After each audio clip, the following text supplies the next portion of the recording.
A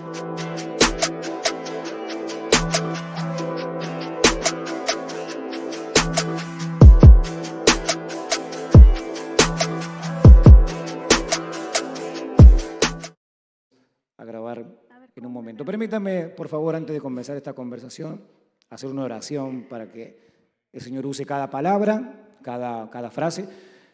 Sepan que, aún para mí, que quizás tengo algún tiempecito hablando en público, no es algo fácil, ¿verdad? Sobre todo cuando alguien va a compartir su corazón, cuando alguien va a compartir su intimidad, no es fácil. Así que sepan ustedes ser pacientes y a la misma vez orar y apoyar en todo el sentido a esta conversación. Oramos juntos un ratito. Padre, ponemos esta tarde en tus manos y esta idea que tenemos no es sino honrarte a ti a través de esta conversación.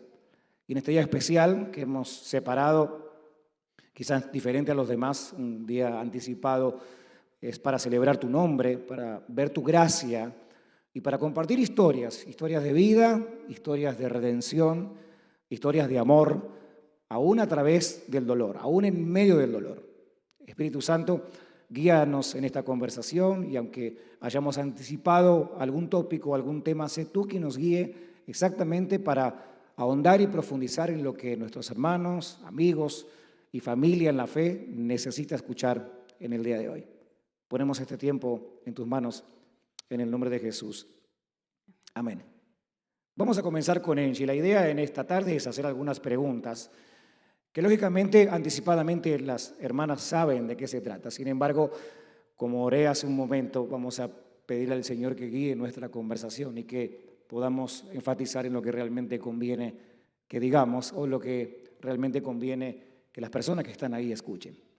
Angie, vamos a empezar contigo. Angie, eres parte de la iglesia ya por algunos años y la mayoría de los que estamos aquí conocemos en parte tu historia. Sin embargo, siempre hay una historia detrás de la historia, ¿no? Sabemos que se convirtieron en abuelos siendo muy, muy jóvenes, así que hoy le toca hablar a una mamá doble, mamá y abuela a la misma vez. Lo primero, cuando alguien te ve a ti y tú le dices que eres abuela, ¿qué es lo primero que te dicen? Aparenta en público, está bien, puedes hacerlo. ¿Qué es lo primero que dicen? ¿Qué es lo primero que digo? Sí, ay, qué joven, ¿no? No, es que no digo que soy abuela. Oh, ok. Okay. No, no digo, pero bueno, cuando traigo a Mimi, sí me dicen, oh, ¿es tu nieta? Le digo, sí, es mi nieta. Sí. ¿Qué edad tiene tu nieta actualmente? Tiene 7 años ya. Ya tiene 7 años. Se llama nieta. Noemí. Se llama Noemí. Y no toda la gente en sí sabe que es solamente los amigos conocidos, porque yo a ella desde chiquita le dije, soy tu mam.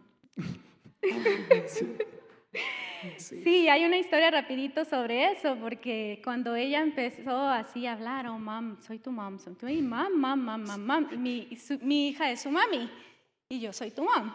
Sí. Pero cuando ella empezó a tener uso de razón y que empezó a ir al kinder, y se me vino ahorita a la mente porque fue muy gracioso. Yo estaba en la sala, se sentó a un lado y me dice, you're not mom, you grandma. Oh. Y yo, sí. Te lastimó el ego, ¿no? Me lastimó el ego, sí. Pero desde entonces sí, como que ella después descubrió que no era su mom, que era su grandma. Sí. Es algo muy alegre, obviamente, ser abuela, ser mamá, pero contanos dentro de lo que se pueda el contexto, porque tu hija era muy jovencita cuando fue mamá. Contanos un poquito hasta donde tu corazón te lo permita, el contexto de ese nacimiento. ¿Cómo te sentiste? ¿Alegre, triste, atacada? ¿Cómo voy a enfrentar esto que está pasando? Contanos un poco. Mi hija tenía 16 años. Ella estaba embarazada a los 15, tuvo a Noemí a los 16 años. Cuando me enteré, ¿cómo me sentí? Tuve mucho miedo porque como mamá, como mujer, no solamente mamá, mujer, o sea, las que ya somos mamás sabemos a lo que van, ¿verdad? Sabemos lo que le espera, lo que va a sentir, todo lo que va a pasar. Entonces sí tuve mucho miedo, miedo no por mí, sino por ella, no solamente por todo lo que ella iba a experimentar como mamá, sino por su edad. Fue un miedo, tuve mucho miedo a su salud,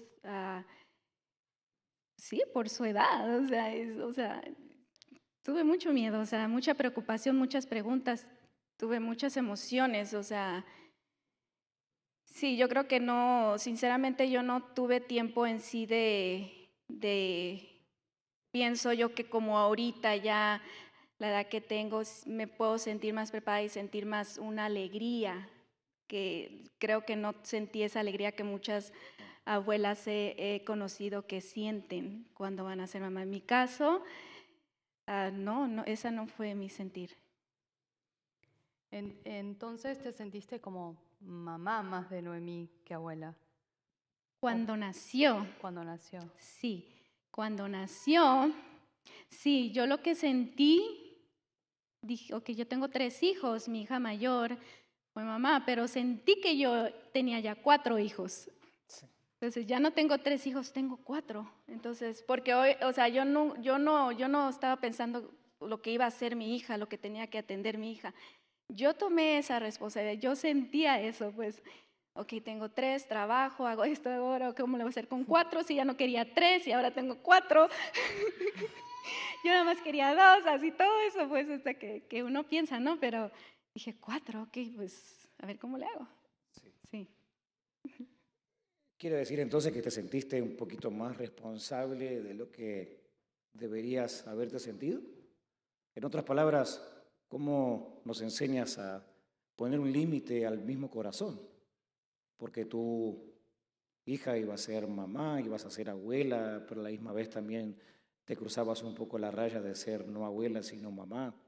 Yo no sé si es cierto, no sé, he escuchado una frase que casualmente mi abuelita la decía. Decía mi abuelita, las mamás crían y las abuelas malcrían. ¿Eso es verdad? ¿Eso es cierto? ¿Eso es cierto para ti? En un principio no. Ahorita estoy aprendiendo a hacer eso.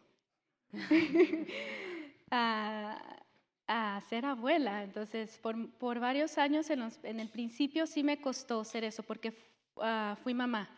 Fui mamá, o sea, mi instinto fue ser mamá. O sea, mi instinto como mujer y mamá, mi instinto automático ahí en ese momento era ser mamá. Mamá de mi hija y mamá de mi nieta, porque estaba siendo mamá de mi hija, cuidándola y decirle, mira, así, asá, esto, aquello, y también mamá de mi nieta, porque también la cuidaba. Si lloraba, aunque mi hija estaba ahí, yo iba. O sea, ella no dormía, yo tampoco dormía. Sí. En mi trabajo yo tomé cuarentena, como que si yo hubiera sido la embarazada.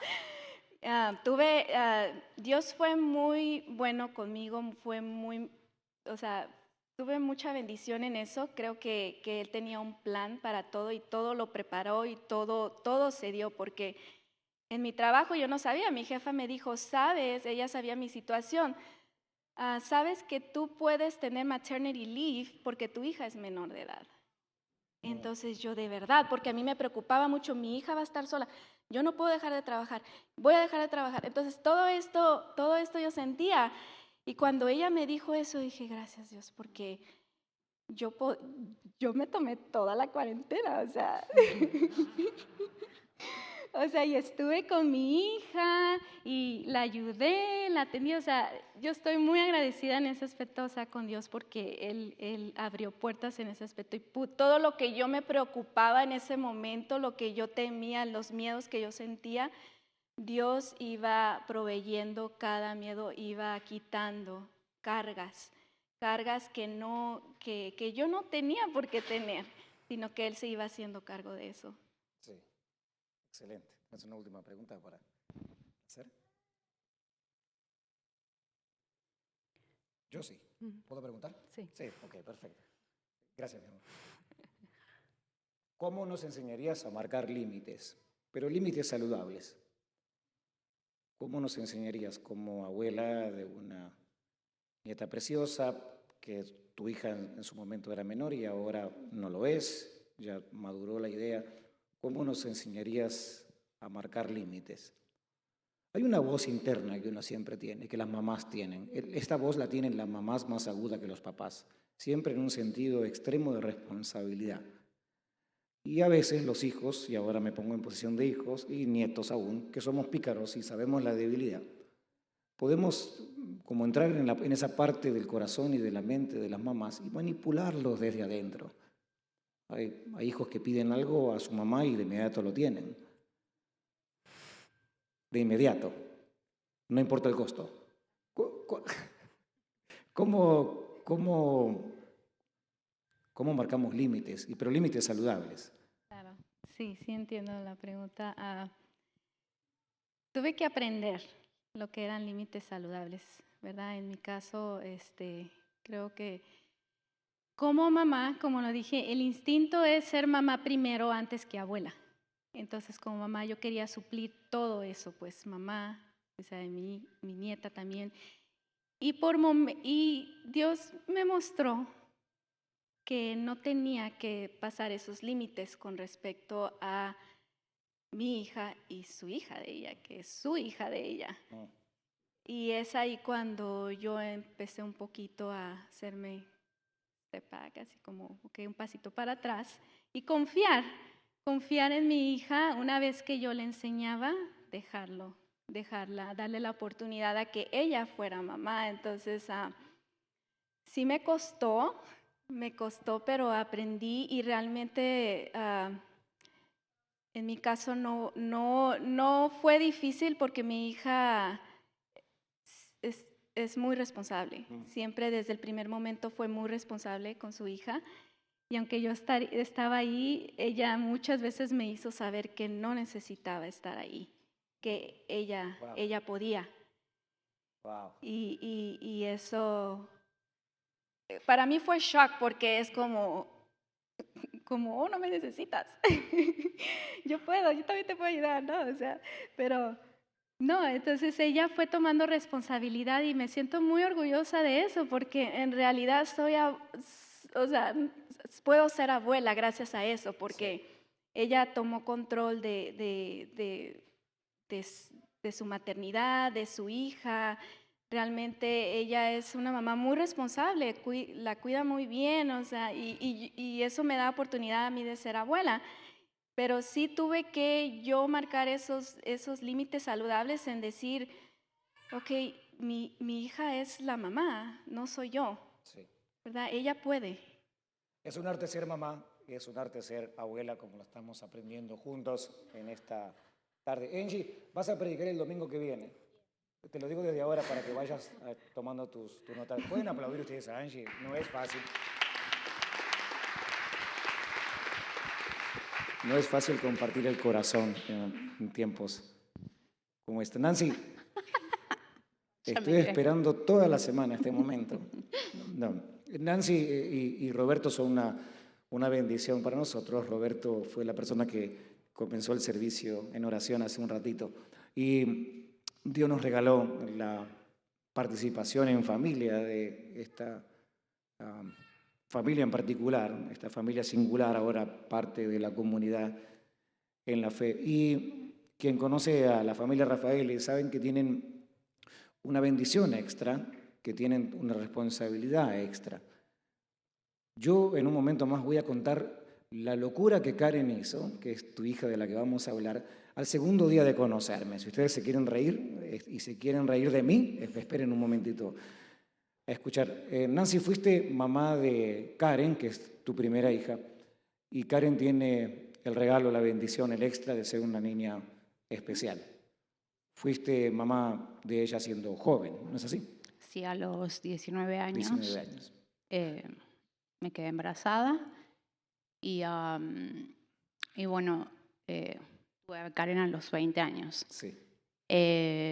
Durante el transcurso del embarazo me hacían análisis y estaba todo bien.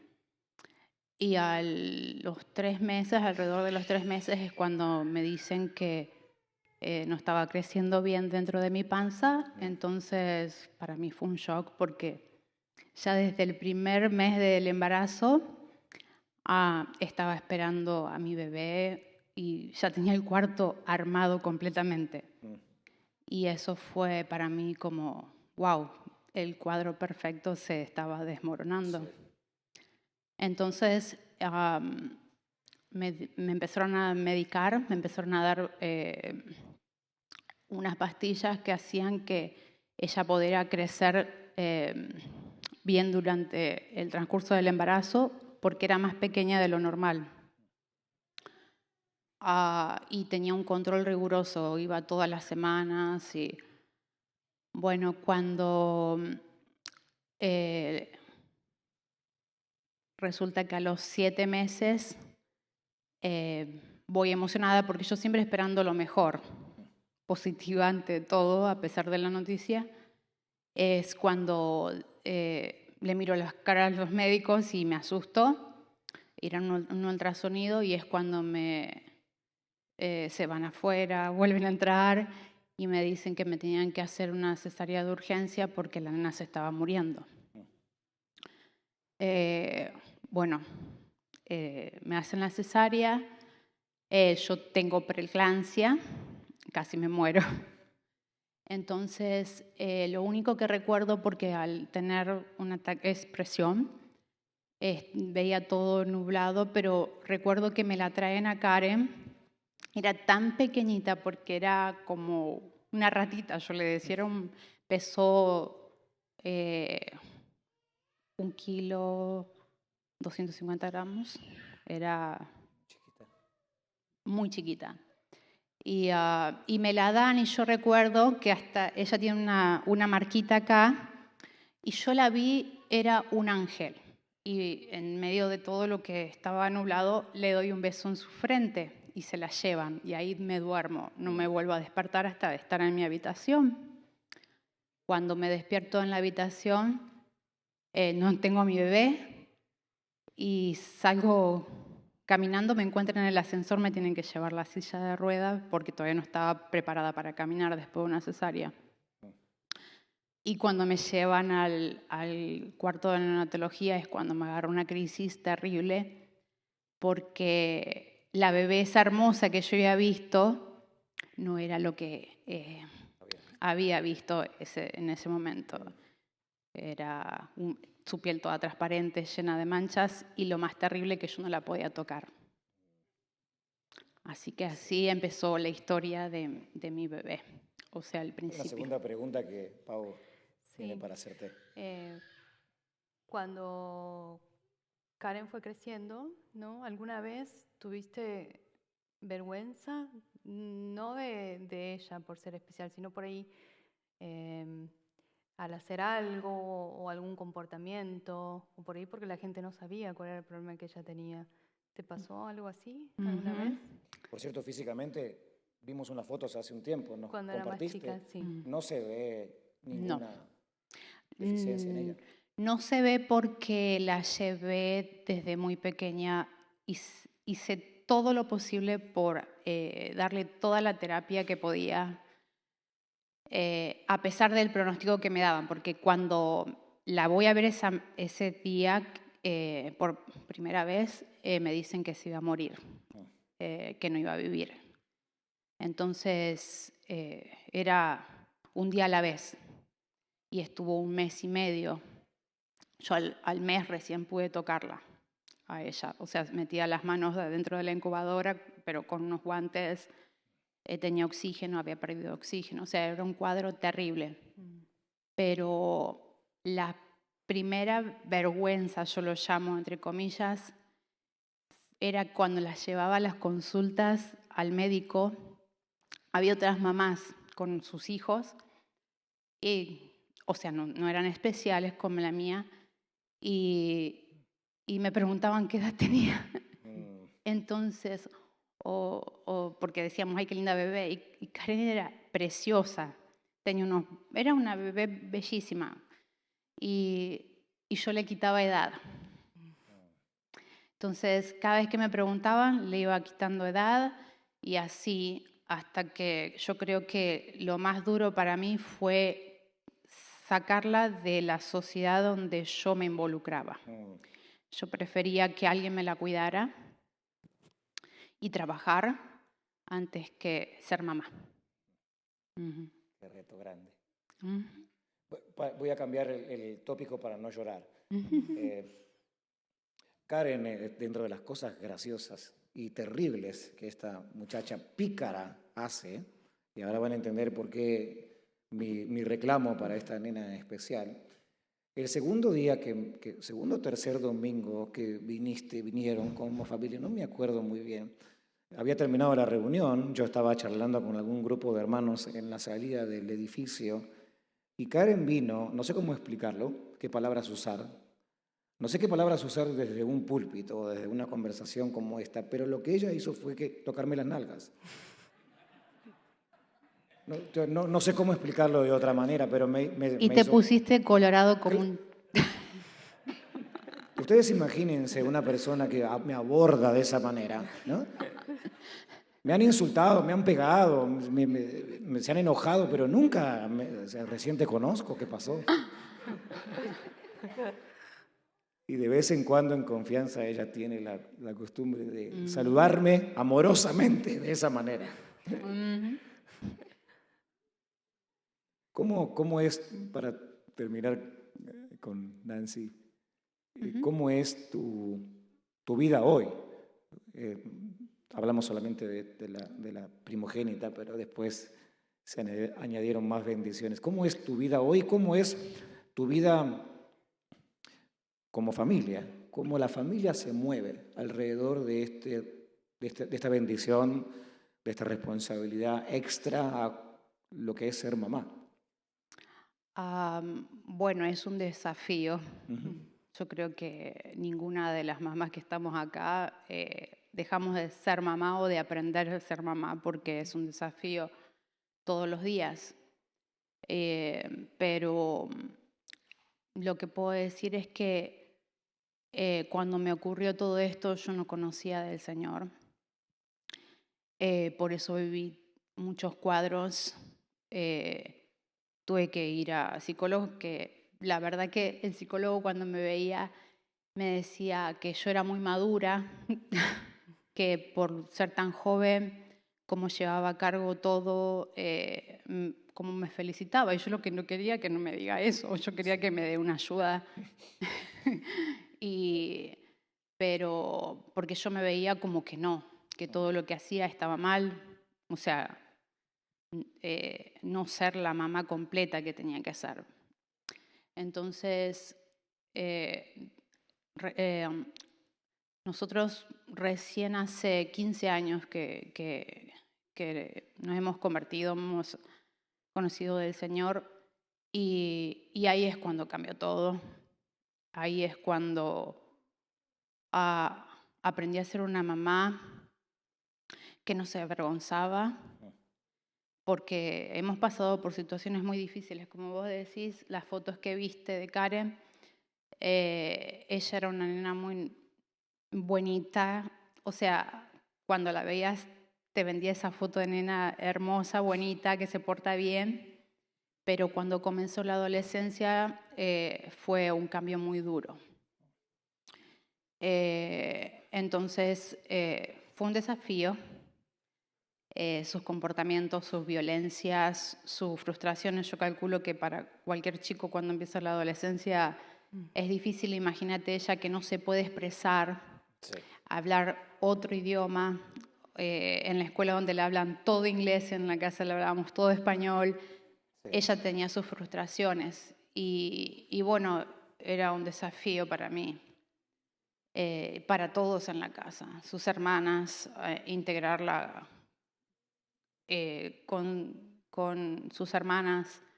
A veces también había situaciones donde dolían porque sus hermanas la aman, pero también ellas, por ejemplo, eventos donde íbamos y no querían que la lleven porque hacía escena o se ponía a gritar, o sea, eran...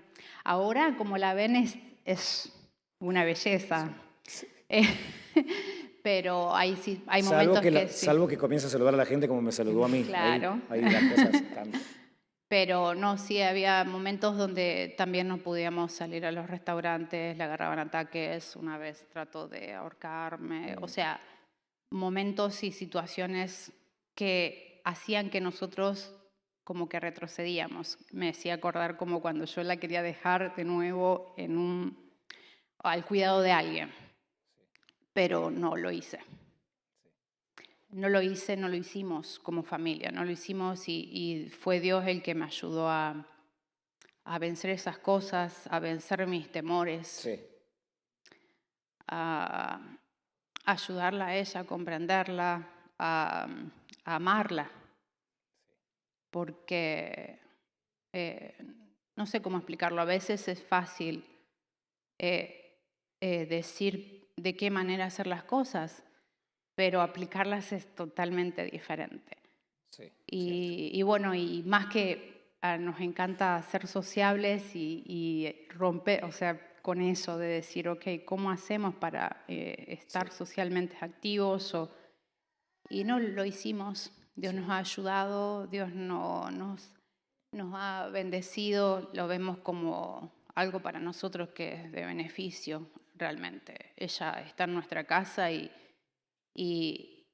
a través de ella aprendimos muchísimo. Sí. El verdadero amor, sin ninguna duda. Así que ya saben, si ustedes reciben algún saludo de sorpresa de espaldas, saben que es Karen que va entrando en confianza. Nancy, no te tenemos lástima, ni le tenemos lástima a tu hija.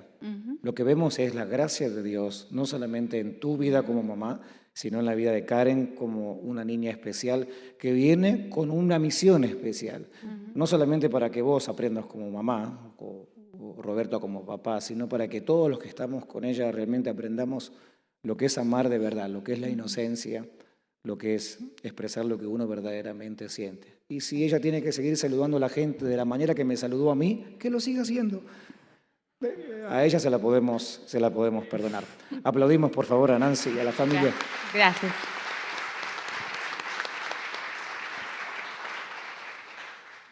Es una bendición, Crista, que me hayas dicho que sí por segunda vez.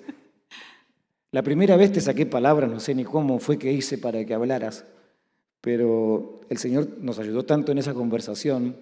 Me acuerdo muy bien que fue parte de la serie, una serie de conversaciones que tuvimos en medio de la pandemia y compartimos historias de vida, ¿no?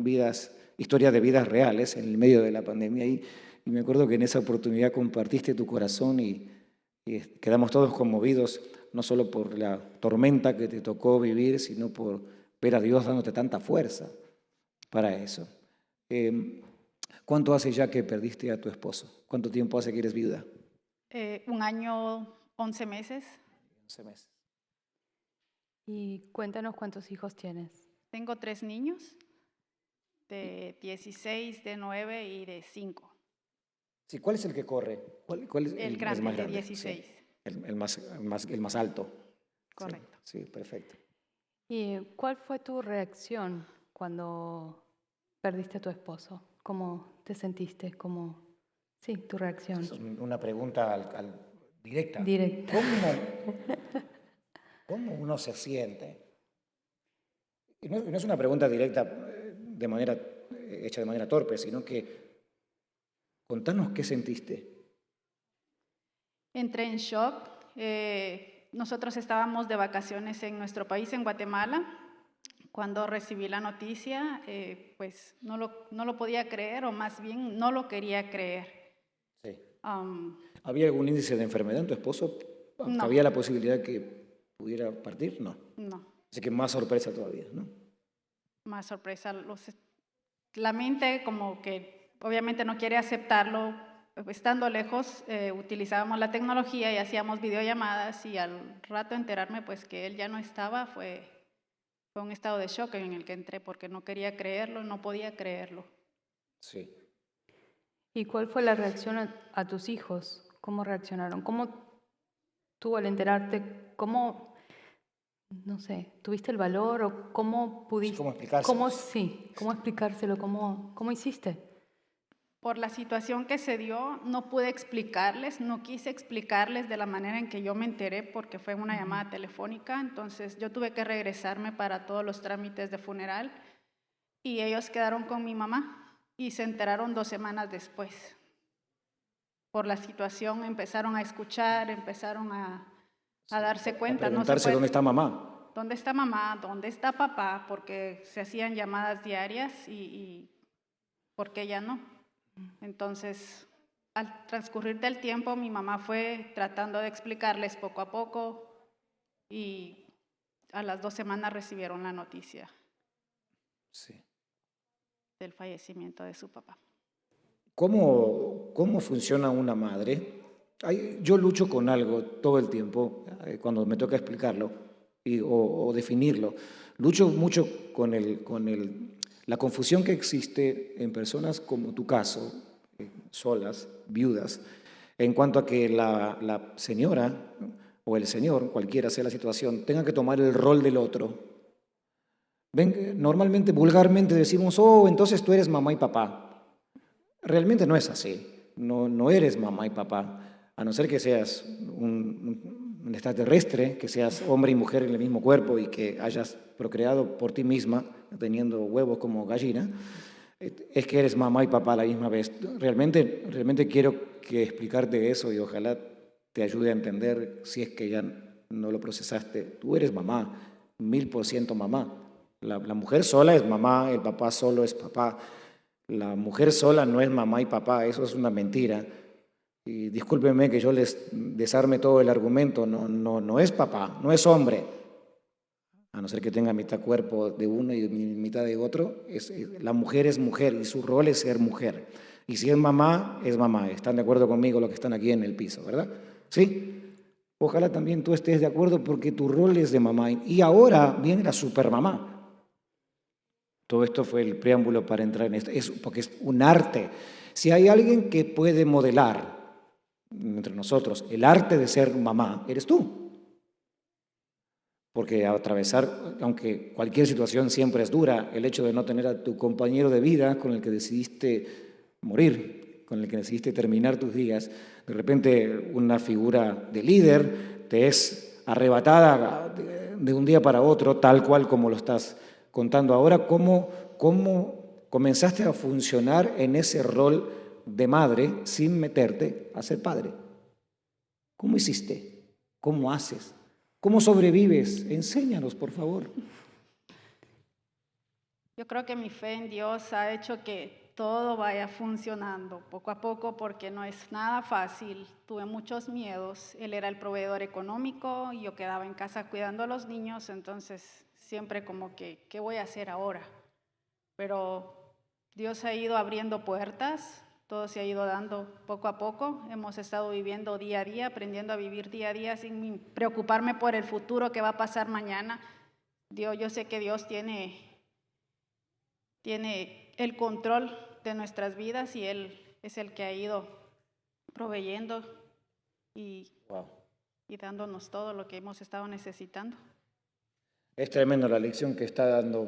Estoy pensando demasiado y no quiero hacerlo porque me pongo a hablar y eso no conviene, menos para mí que soy pastor. Pero ¿será que a veces Dios, en su infinita gracia, permite situaciones como esta para que realmente comenzamos a aprender y a depender 100% de Dios? Lo que tú estás hablando, tanta fe en esta tarde, que yo mismo siento la presencia de Dios mientras hablas, porque vivir día a día, depender del Señor, tu proveedor natural te fue quitado, sea por la razón que sea.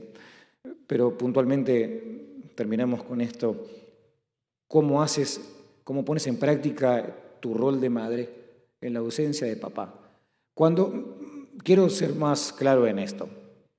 Cuando mi esposa toma una decisión, regaña a mis hijos, les llama la atención, tengo 3, y entonces Pau sale al frente y así ustedes, tranquila y callada, introvertida como la ven, no la conocen en acción, por eso piensan eso. Yo vivo con ella, la conozco en acción, las chanclas, mi mujer se convierte en ninja en ese momento, ¿no?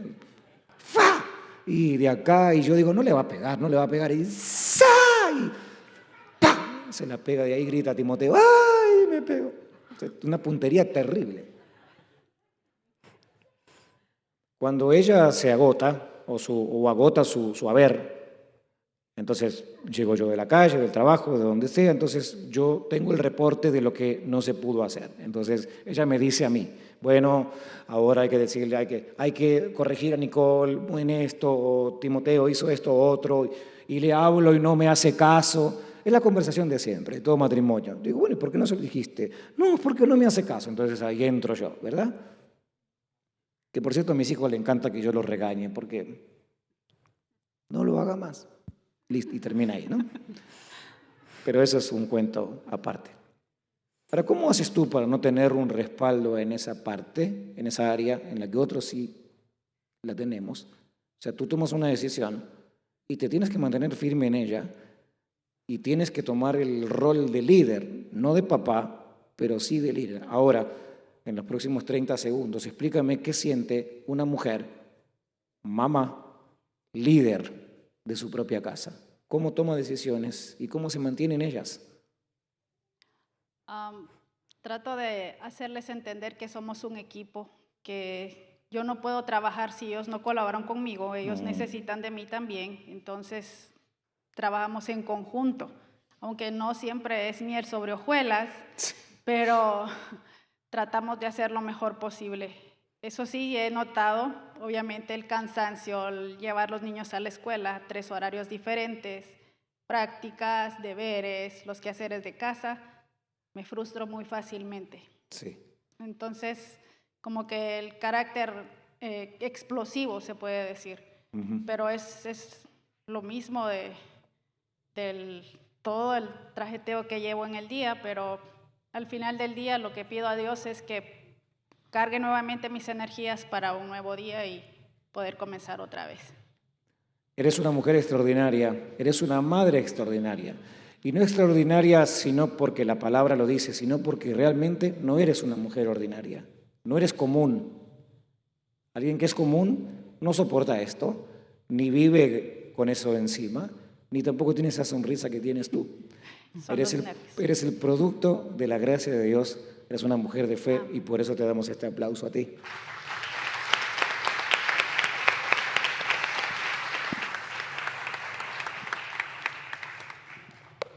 Pau, ¿querés compartirnos algo?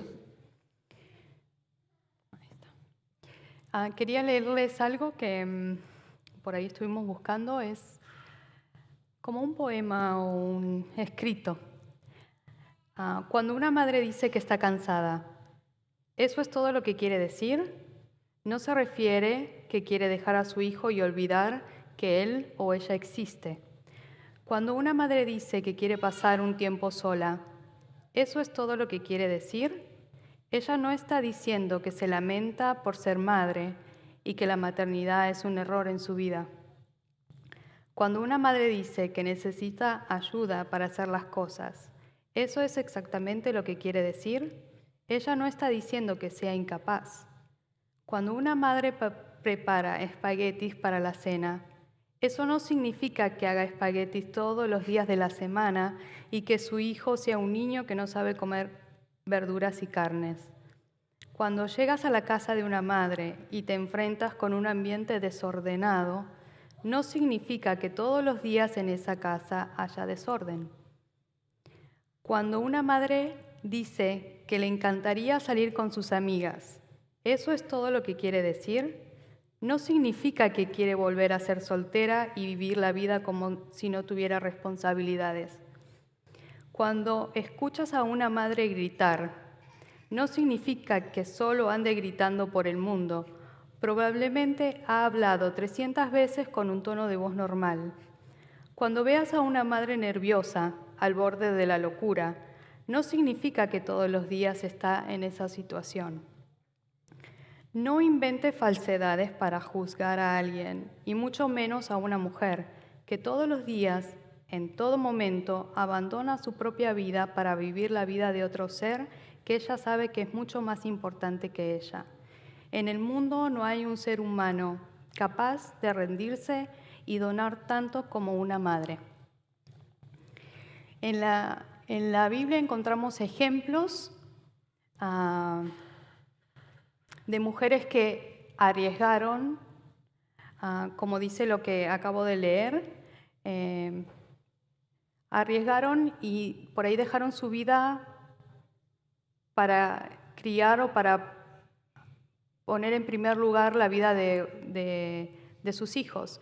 Entonces, quiero compartir con ustedes algo muy cortito y es una madre arriesgada y se encuentra, vamos a leer Éxodo 2 del 1 al 3. Lo voy a leer rapidito. Hubo un levita que tomó por esposa a una mujer de su propia tribu. La mujer quedó embarazada y tuvo un hijo. Al verlo tan hermoso, lo escondió durante 3 meses. Cuando ya no pudo seguir ocultándolo, preparó una cesta de papiro, la embadurnó con brea y asfalto y poniéndolo en ella, el niño fue a dejar la cesta entre los juncos que había en la orilla del río Nilo. Su nombre fue Jocabed, la madre de Moisés, una mujer cuyo entorno social era desesperante. ¿Por qué era desesperante el entorno que vivía? Porque ella era esclava. En aquel tiempo, cuando Moisés nació, el faraón dio un edicto de que todos los hijos varones hebreos, judíos, tenían que morir.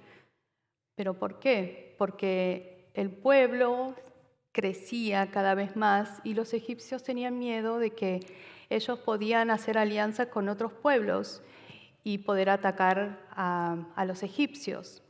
Entonces, Faraón tuvo esa idea de que todo hijo varón que naciera en ese tiempo lo tenían que matar, tirándolo al río para que los cocodrilos se lo comieran. Entonces, acá vemos a Jocabed, que no fue una persona que era libre, que tenía libertad, sino que vivía bajo esclavitud. Pero ella tenía un propósito. Entonces, cuando vio a su hijo, ella lo escondió. Lo escondió por 3 meses, dice la Biblia, pero no tuvo manera, me imagino, de ocultarlo más.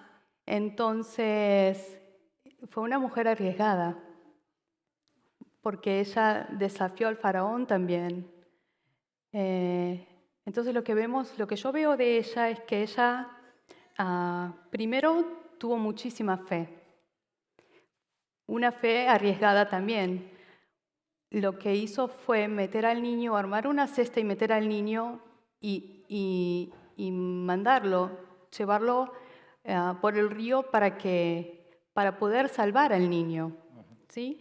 Entonces, vemos en Hebreos 11:23 que dice: por la fe Moisés, recién nacido, fue escondido por sus padres durante 3 meses, porque vieron que era un niño precioso y no tuvieron miedo del edicto del rey. Entonces, Jocabed no tuvo miedo al rey, no le tuvo miedo al hombre. Entonces, lo que apunté acá es que la fe anticipa y espera lo bueno, y el miedo también anticipa pero espera lo malo. Entonces, el enemigo de la fe es el miedo. Si nosotros tenemos miedo, como mujeres, si algunas de ellas que contaron su testimonio hubiesen tenido miedo, por ahí no hubiesen hecho nada.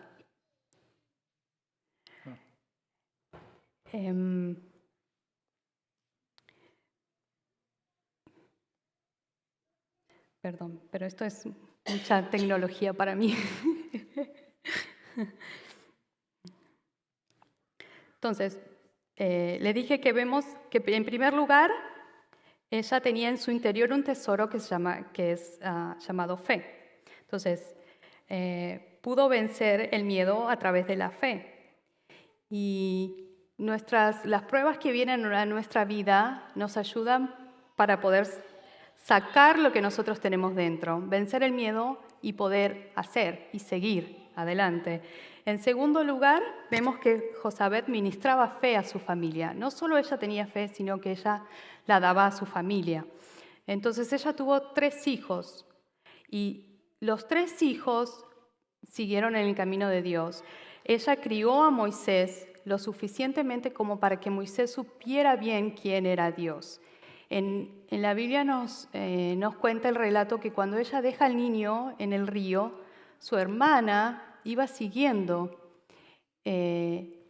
por dónde iba el niño. Y vio cuando la hija del faraón lo agarró, lo vio, entonces la niña dijo, yo conozco a alguien que pueda cuidarlo. Entonces la niña le trajo a la mamá, a Jocabed. Jocabed fue como niñera de Moisés. Entonces la hija de Faraón se lo dejó a ella para que ella lo cuidara durante un tiempo. Entonces su mamá pudo hablarle de Dios. Su mamá le impartió la fe que ella tenía a su hijo Moisés. Entonces Moisés creció con la fe que su mamá le enseñó, le impartió. En Hebreos 11, 24, 26 dice, por la fe Moisés, ya adulto, renunció a ser hijo de la hija de Faraón. Prefirió ser maltratado con el pueblo de Dios a disfrutar de los efímeros placeres del pecado. Consideró que el oprobio por causa del Mesías era mayor riqueza que los tesoros de Egipto, porque tenía la mirada puesta en la recompensa. Entonces Moisés pudo renunciar porque tenía esa marca de fe que le había puesto su mamá en su corazón. Él renunció a todo lo que podía tener del palacio para seguir a su Dios. Él sabía quién era su Dios, porque su madre se lo había dicho, su madre se lo había enseñado desde pequeño. Entonces, acá podemos ver que su hijo tenía el carácter y no tenía miedo. Él tampoco tuvo miedo al rey, porque él tenía su mirada puesta en la recompensa. Él sabía lo que iba a pasar. Él sabía quién era su Dios. Entonces, en tercer lugar, también vemos que la vida de Jocabed fue una declaración de fe. Ella, con la fe que tenía, ella esperó algo grande. Y Jocabed cumplió su sueño porque su hijo fue el libertador de todo su pueblo de la esclavitud. Entonces, acá vemos qué tan importante es la madre, la mamá, en la vida de nuestros hijos, qué tan importantes somos nosotras. Entonces, el amor desmedido de Jocabed por su hijo y la fe que ella tuvo, Dios utilizó esto para proteger a Moisés y así ser el libertador del pueblo de Israel. Entonces, Jocabed obtuvo su premio, el premio de ser la mamá de un libertador. Entonces, lo que quiero decir también es algo que me llamó mucho la atención también porque el nombre de Jocabed lo busqué y el significado es de origen hebreo y significa Dios es glorioso. No había pensado antes cuánta influencia tiene o tuvo la mamá de Moisés en Moisés y cómo lo ayudó a Moisés a vencer el temor, un temor que no tenía por qué tener, porque su mamá le había enseñado a no tenerlo desde antes. Gracias a ustedes tres por haber abierto su corazón de par en par. Creo que las conocemos mucho mejor de lo que ustedes imaginan a través de todo lo que acaban de decir y lo bueno que esto queda grabado. Cualquier cosa podemos volver a revisarlos. Ustedes pueden volver a sus asientos. Y gracias, Pau, por también abrir tu corazón. Sí, apláudanle, por favor.